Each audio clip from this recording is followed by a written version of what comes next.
This morning in the Atlanta airport, no one's missing a meal on Mac Wilburn's watch. With 11 restaurants to serve passengers, he's got dining for every destination. And it all started when Mac talked with First Horizon Bank about opening a franchise in the airport. Now it's open for business and cleared for takeoff. First Horizon Bank. Let's find a way. Go to firsthorizon.com/Mac. First Horizon Bank, member FDIC.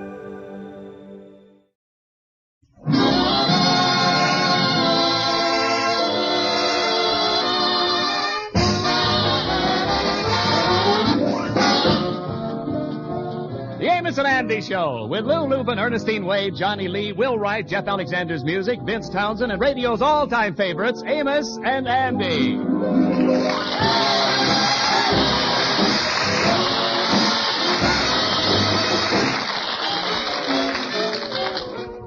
Yes, sir, the Amos and Andy Show, brought to you by Lever Brothers Company, makers of Rinso, the only soap that contains Solium. That's why Rinso gets your clothes whiter and brighter than new. Rinso white, Rinso bright, Rinso new. Happy little varsity song.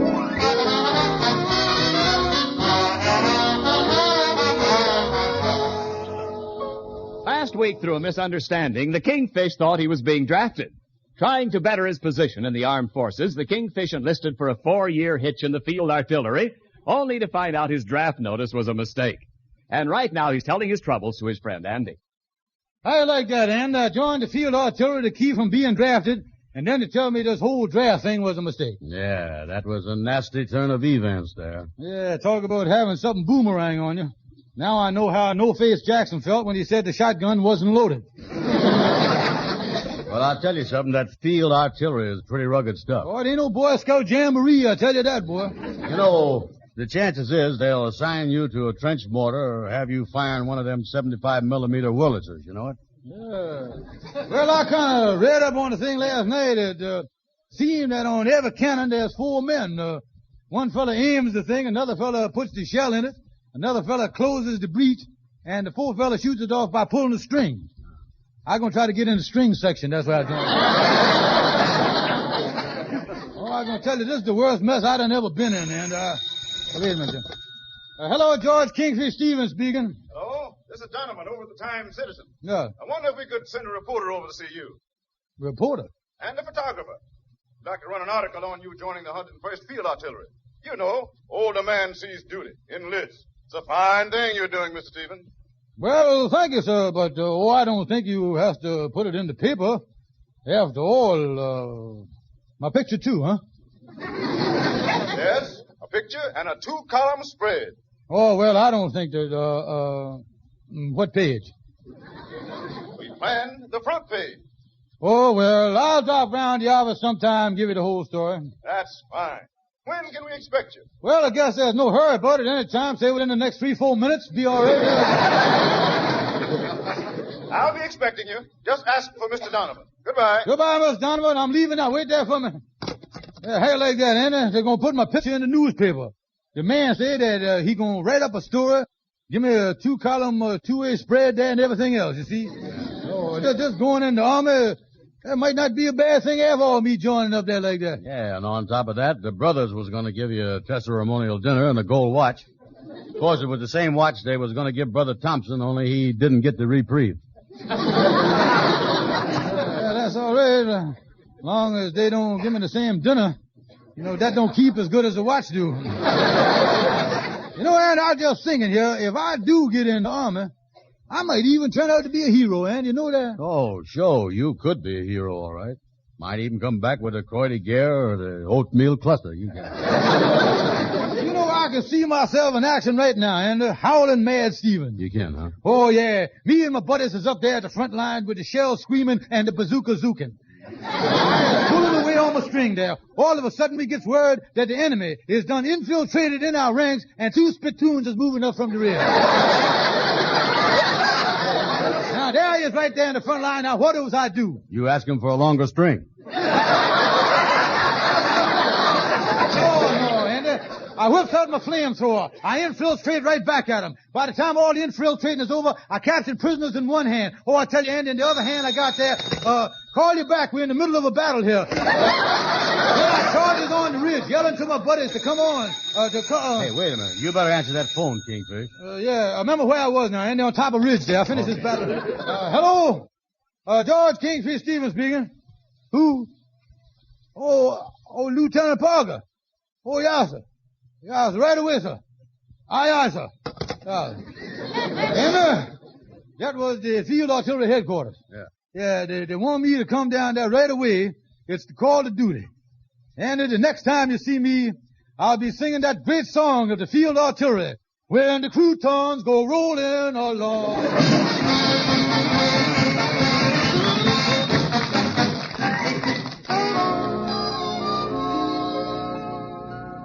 Well, Lieutenant Parker, I is here and ready for action. Yes. Well, as you know, the 101st and trains for Fort Bragg, North Carolina, Monday morning. In train, yes, I know they're going to leave, and I want to report to you that I is ready to go with them, yes, sir. Well, that's fine. But, I've been going over your enlistment papers with Captain Wilson, and I'm afraid you're past the age limit. Now, wait a minute, don't let my bald head bother you. I can always wear a toupee when I'm fighting, if that's what you want me to do. Well, Stevens, it's not just your age, it's your physical condition. Yeah. Frankly, I don't think you could stand a good day's march. March? Well, you still got Jeeps, ain't you? I don't get car sick. Let's ride around the place there. No, I'm very sorry, but we couldn't possibly accept you. Now, wait a minute, now, but Lieutenant, Captain, General, you gotta take me. I done told everybody. I was gonna go and, well, it's gonna be in the newspaper and everything else. How could I explain it to my wife? She is home now thinking that I'm down here getting in this army. Well, Stevens, your desire to get in the Army is admirable, but it's impossible. Well, all right, but if one of these days the Russians come marching up Broadway, don't come around my house blowing the bugle now.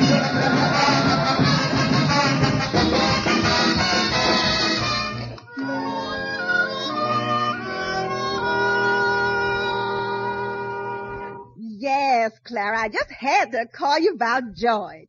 He's down there now to get his orders for the Army. Yes, Clara, it's wonderful. I'm so proud of George. I see him in a whole different light now. I sure do. Yes, for the first time in his life, he's done something I can be proud of.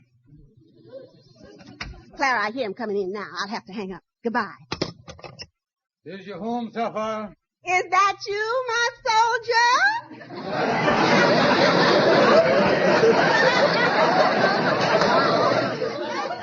That's me. Oh, George, I just been on the phone telling everybody about you going in the Army. George, we all so proud of you. Mama's proud of you. My sister's proud of you. Yeah, well, appreciate all them being prouded up like that. But there's something that I want to tell you, Sapphire. George, you going in the Army makes up for everything you done in the past. Now I got a husband I can be proud of. George, I'm going to miss you. But I know that you'll be somewhere doing your duty. Oh, George, you don't know what this has meant to me. You joining the Army and being so noble and brave has made me the happiest woman in the whole world. Excuse me, I'm going in the other room, George.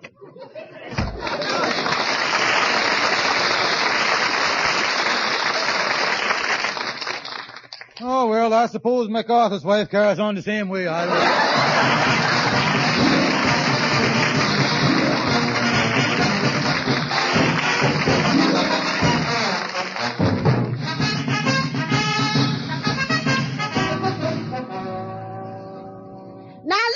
Clara, you don't have to phone me every day. I know the 101st has left for camp, but George says he'll be delayed till his orders come through. Mama, George is not trying to get out of it. Well, I know a week has gone by. He says he's on standby orders. Yes, I'll call you just as soon as we hear. No, Brother Crawford, George has not deserted. He expects his orders from the Army any moment.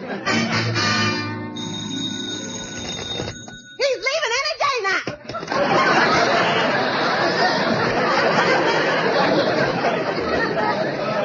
Who was that on the phone, Sapphire? Oh, no nobody, George. Oh, by the way, George, I don't know what made me think of this, but have your army orders come through yet? Army orders? No. I told you, honey, I got standby orders, and I stand by. They told me to stand around till I hear from them. I'm standing. See, there's kind of a shortage of uniforms in the field artillery. A shortage of uniforms? Yeah, you wouldn't want me up there in the front line loading a gun in my BVDs, would you? Let's finish this thing here. Cold out there. Well, now, George, look, I don't want to mention it. I didn't like to do it at all, but it's just that a few of our friends is asking questions. And after all, they done give you 3 farewell dinners, a gold watch, and then they hung that big flag outside the lodge hall with a star on it. Yeah, well, honey, I know that, and I'll see if I can speed things up.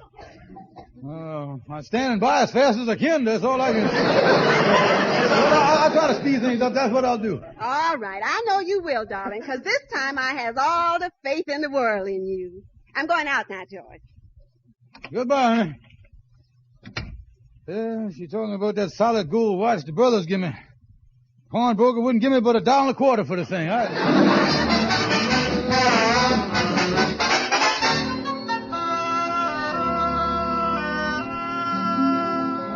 Me, what is I going to do? If I tell my friends I was turned down by the army, they'll never believe me. But I got to face this here thing sooner or later. Then on the other hand, Shorty the barber, come in. Well, I'll be doggone if I was there. Hi, Kingfish. I was walking down the hall and I heard you talking to yourself in here. I guess I was, Shorty. Yeah, that's a bad thing, Kingfish. I used to talk to myself, but I cut it out. Well, tell me this, why did you stop talking to yourself, Shorty? Well, a psychiatrist tell me that, I read some place where, the doctor said, they told me the thing was, I couldn't understand myself.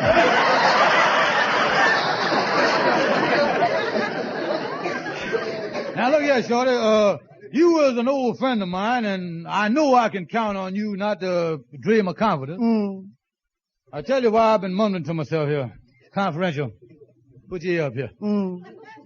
Shorty, I ain't going in the army. You ain't? Now, Shorty, look here. Before you jump at any conclusions here, I want you to understand that this ain't no fault of my own. Oh, of course not, Kingfish. You can't help it. You're a coward. Oh, no, Shorty, wait a minute here now. No, I know. They turned me down on account of my age and my physical condition. The terrible thing is, my outfit done went to camp and everybody waiting for me to go. Now I'll never be able to face my wife and friends. Yeah, wait a minute, Kingfish.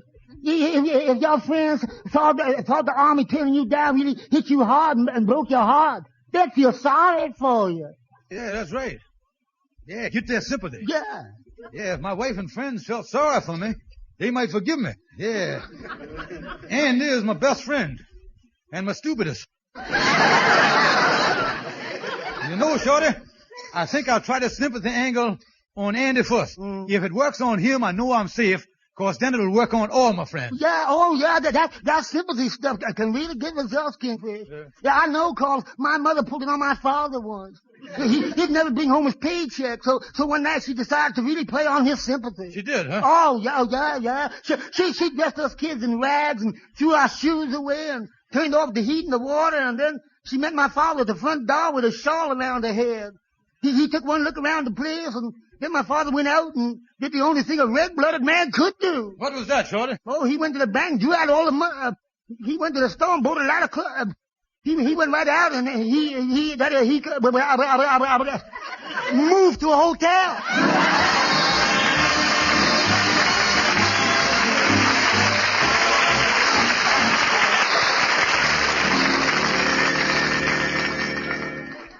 Well, just see the Andy coming across the street there.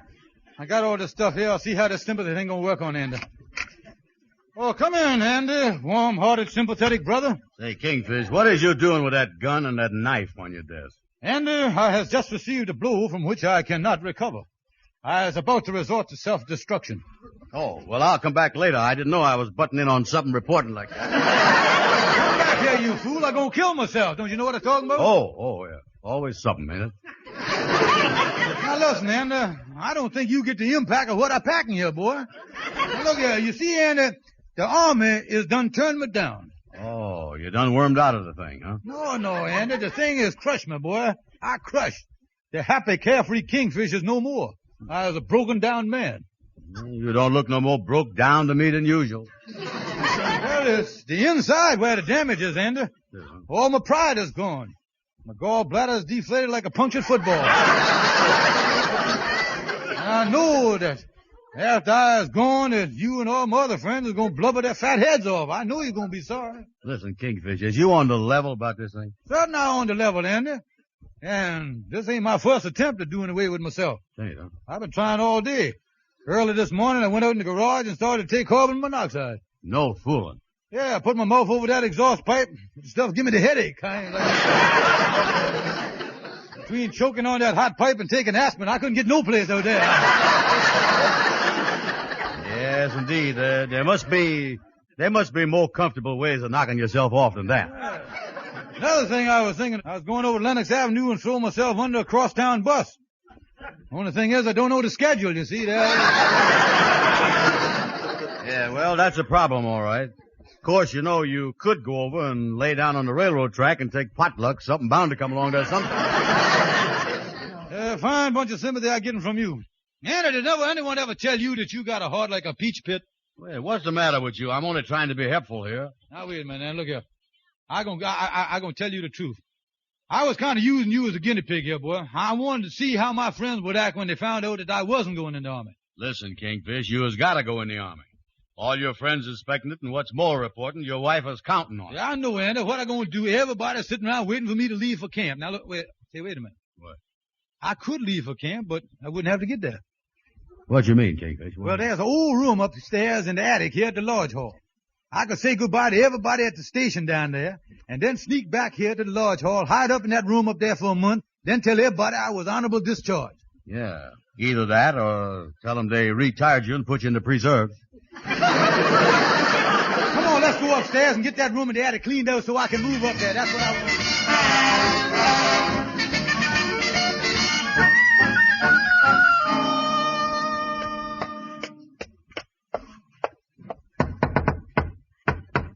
Okay, Andy, I'll unlock the door.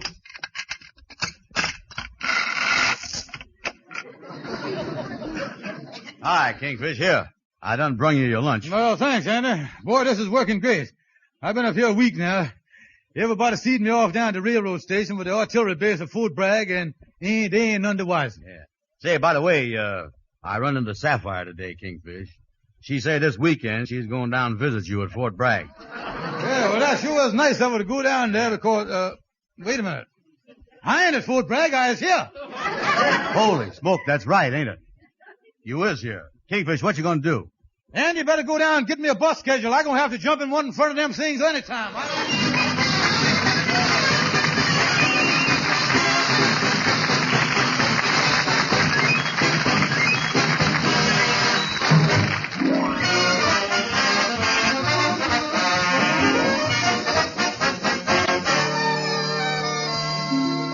Come on, hurry up, Calhoun. Hurry up, right up the steps here.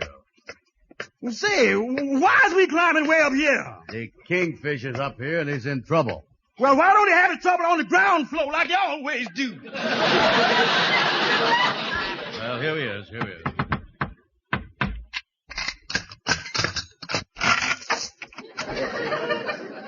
Oh, Calhoun, thank goodness you was here. Relax, Kingfish.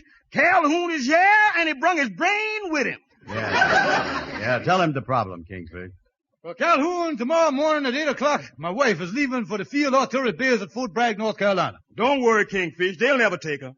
Oh, no, Calhoun, my wife thinks that I is in the 101st Field Artillery. Now, when she get down to Fort Bragg, she'll find out I've been lying. Well, Kingfish, you has got yourself in this mess through lies and falsehoods.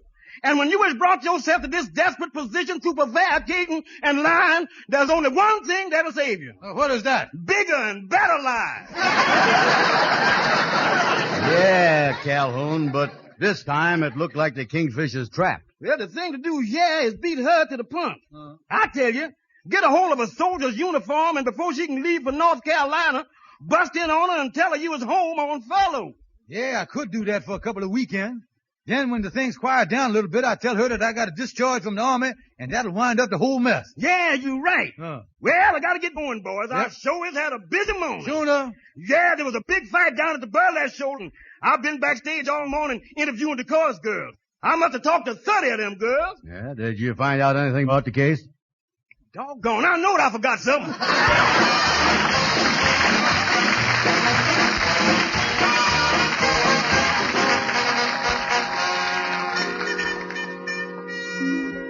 Well, Andy, how does I look in the uniform? This is the stuff I picked up over at the pawn shop. Yeah, well, stand back and let me see, Kingfish. Yeah, what do you think of me and Olive Drab? Kingfish, you is the drabbest looking olive I done ever seen. Well, Andy, I just had to take what I could get. I got paratrooper's boots and the steel helmet here. That jacket ain't bad neither. Oh, yeah, this is an Eisenhower jacket, in. Guess they ain't paying him much over at Columbia if he's got to hock his clothes. Oh, don't be stupid, Andy. Now, look here, tell me how do these medals I got pinned on here look here? Oh, boy, not bad. Let me see here. Bronze Star, Soldier's Medal, Good Conduct, Expert Marksmanship, and First Prize County Fair Aberdeen Angus. How you gonna explain that one to Sapphire, Kingfish? Yeah, well, I ain't gonna let her get a good look at them. I just gonna stand in the middle of the room kind of jangle them at her, you see. Oh, yeah. Well, Andy, hand me my duffel bag and let's march on up Lennox Avenue to my apartment. Yeah, okay, Kingfish. Hey, wait a minute, Kingfish. I just noticed in them pants you got there. They is pretty awful looking. Well, Andy, there's what they calls in the army fatigue trousers. Yeah? But when you get up to your apartment, be careful how you stand, for somebody done fatigued the seat out of them pants.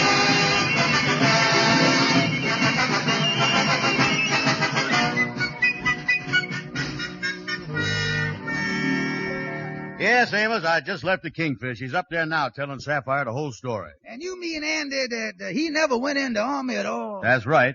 You see, he gonna tell Sapphire he's on a furlough. Then they're gonna hide out in the attic for a couple more weeks and then finally tell her he's discharged. Yeah, well, that don't sound like the right thing to do to me. I think the Kingfish gonna get himself in a mess of trouble doing anything like that, Andy. Oh, no, he ain't gonna get in no trouble. Sapphire ain't got no way of finding out what's going on. Yeah, well, for his sake, I hope this here thing runs smooth. I know that. Yeah, me too. Because if Sapphire do find out he's lying to her, it's gonna seem like the 38th parallel run right through her living room. You know?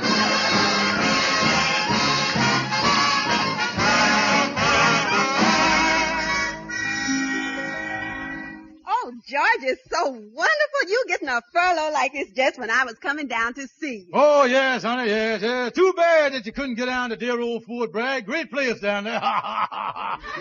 Yeah, one you see what a big shot I is down there. Yeah. Look at here. How you like these medals I done won? That's what they call lettuce. Look at there. Look at the lettuce I got there. Ooh. Well, George, you sure has got a lot of them there. Oh, yeah, I done qualified for all these. Qualified. Look here. The only thing I ain't qualified for is the Purple Heart. Look here, I got everything here. Uh-huh, but you know, George, your uniform look kind of sloppy. It's all torn and ripped there. Yeah, well, now, honey, I'll explain that to you. The general done furloughed me right in the middle of bayonet practice there, you see, and so I just grabbed my steel helmet and come right on up here. I was so anxious to see you, my loved one. Listen, George, do you think that your outfit, the 101st, is going to be stationed here long? Oh, yes, honey, yeah. The general was telling me just yesterday that they'll be at Fort Bragg for at least 6 more months. You see, some of the boys ain't got the hang of firing them cannons down there yet. Only yesterday they lobbed the shell right into the mess hall. Boom! It went over right in the mess hall there. Oh, that's awful. Yeah, well, nobody was hurt, though. The only thing is they'll be eating mashed potatoes and scrambled eggs for a couple of weeks. This morning I found a little glass in my bean soup, but everything is going fine. Oh, George, I'm really so proud of you. This is one time you really come through. Oh, yeah, we got a great outfit, the 101st. Most of the officers are Annapolis men, too, you know, yeah. I'll get it, George. Yeah, I'll shine the medals while you doing that. I'll shine the medals, yeah. Hello. Hello, Mrs. Stevens. This is Donovan over at the Times-Citizen. Oh, yes. How are you? I wonder if we could get a statement from you. How it feels to be the wife of a serviceman overseas. What'd you say? Well, your husband's outfit, the 101st, was shipped out last Thursday. Hurry up, honey. I want to tell you more about my life at Fort Bragg. You mean to say they're all gone? Yes, all leaves were canceled, and the sale last Thursday. I see. I'm beginning to see a lot of things. Hey, make it snappy, honey, and shine up the medal here with the oatmeal crust and all this stuff waiting to show you here. Hurry up there, honey. I'll have to call you later. Oh, Georgie. What is it, honey? Don't you think you ought to take off your heavy steel hat now? Yeah, not a bad idea. There he is. Honey, put down that vest. Oh, my head. Now you qualify for the Purple Heart. Oh.